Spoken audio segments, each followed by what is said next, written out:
What's going on, YouTube? It's your boy Smooth Barber, and I'm back at you with another video. This is going to be a big chop. I know it's been a long time, but we're going to get straight into it. This is my client. I haven't seen him since last year sometime, and his mother and father requested that I do a big chop, and it's going to be a brush cut. We're going to fade the temple all the way out. It's going to be a skin fade and also fade the neck area. And I'm just cutting everything down. Next, I'll be hitting it with the Wall 5-star Magic Clip 2 guard. I want to keep it dark, so, you know, I don't go too crazy with the guards. Take my time with it. The guards are the clippers are fully closed. And so once we get them down fully closed, I'm going to come back with the 1.5 guard on the side, and I'll have the clippers half open. And I'll just gradually cut everything down to the desired length that I want. For my young people out here who's starting to cut hair, always protect the ear from the clippers and the guards. Just fold them down whenever you can.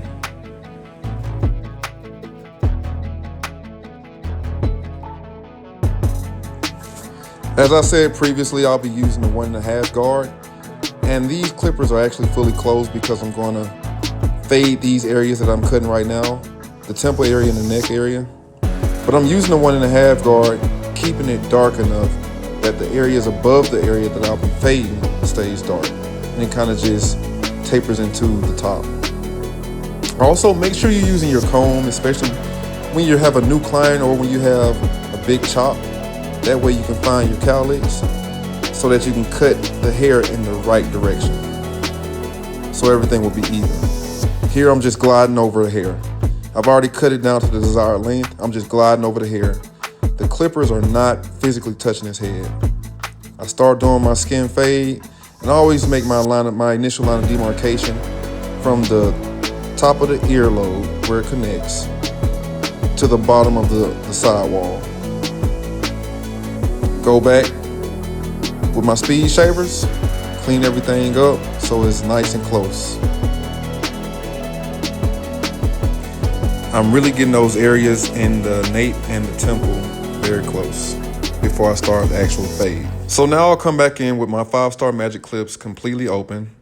And what I'll do is I'll use trigger plate to fade in this initial line of demarcation.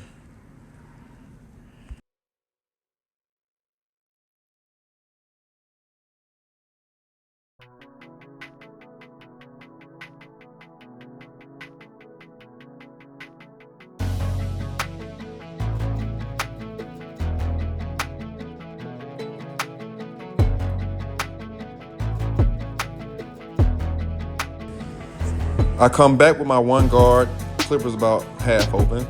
I'm going up 1/2 inch. No need for more than that. Then I'll come back with my 1/2 guard itself, slightly open, and clean up that second line of demarcation.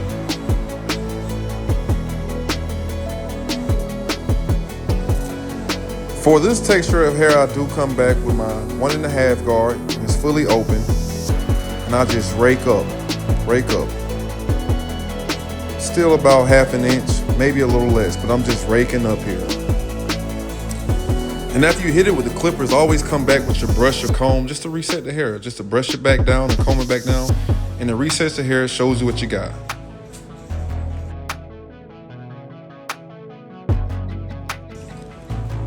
Now, if you look at it closely, my clippers are actually closed. Still with the 1.5 guard. And I'm just kind of going back in, doing a little bit of cleanup in whatever spots I feel like I seen some darkness. And also come back. This is just me doing cleanup with the 1/2 guard, and I'm not going all the way up. Finally, I come back with the 2 guard.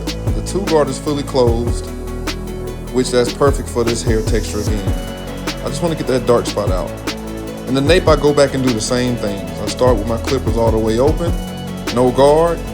Set my second line of demarcation actually. I get rid of my first line. Everything is just, you got to find a good system that works well for you. Once you find that good system that works well for you, the haircuts just come together. And you can also get through your services more efficiently. What I'm doing right here is just working up the guard system. Next, I go up the same way with my one guard. Then I'll come back and clean up with my half guard. Clippers will be semi-open to full open, just doing trigger play. And try to keep nice strokes. Try not to do choppy strokes. Next here, I'm going with the 1.5 guard. 1.5 guard, and the clippers are fully open if you can see it. And I'm just raking out here again. The clippers aren't digging deep into the scalp. I'm hitting the point I want to hit and then just pulling the clippers out. That's the raking motion. Just work up the guard system. Just continue to work up the guard system. And then you get this. So what I did is I'm spraying his neck area with holding spray. Then I'm coming back on top of his hair, and I'm using a styling foam that lays the hair down. Just brush it.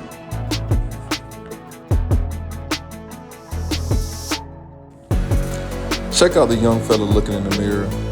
But I had to understand the thing about it is he really doesn't wear low cuts. So he's trying to see how he looks because he's just not used to it. He usually wears a little curly fro.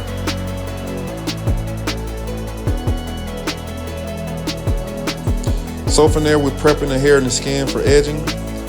I sprayed it with holding spray, and I came back and combed it while drying it.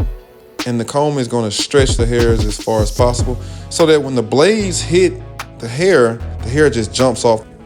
Make sure you get yourself a great holding spray that's going to have the hair very stiff. And before I do any edging, I just hit it with a final graze over, just floating over the hair, getting those loose ends. I always like to start on one side of the head. Have the head level, have my client sit up right.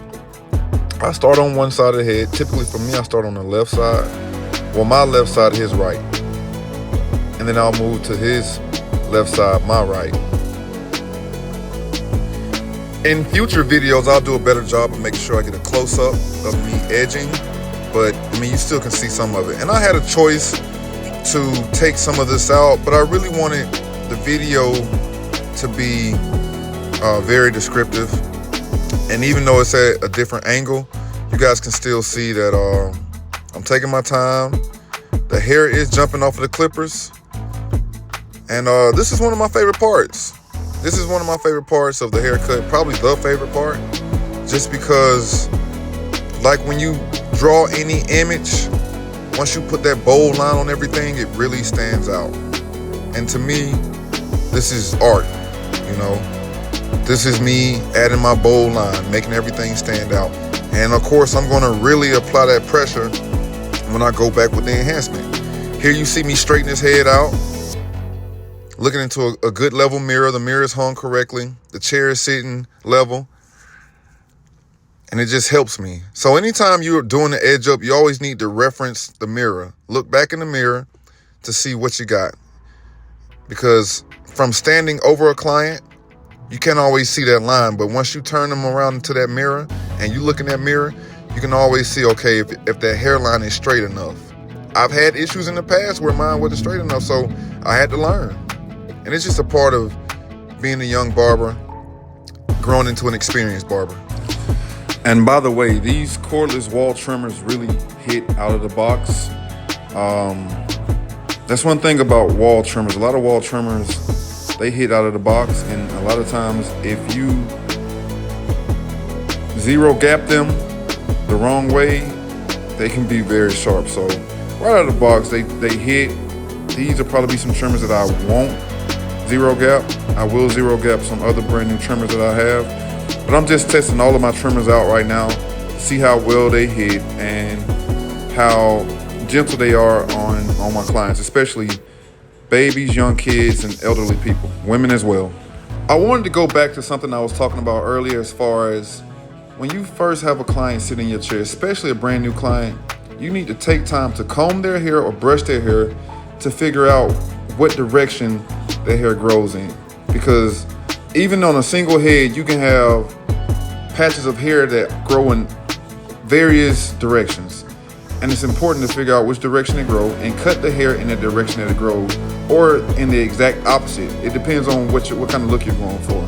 But if you want to keep a nice dark look, you want to keep an even look, their hair needs to be cut, combed, and brushed in its actual growth direction.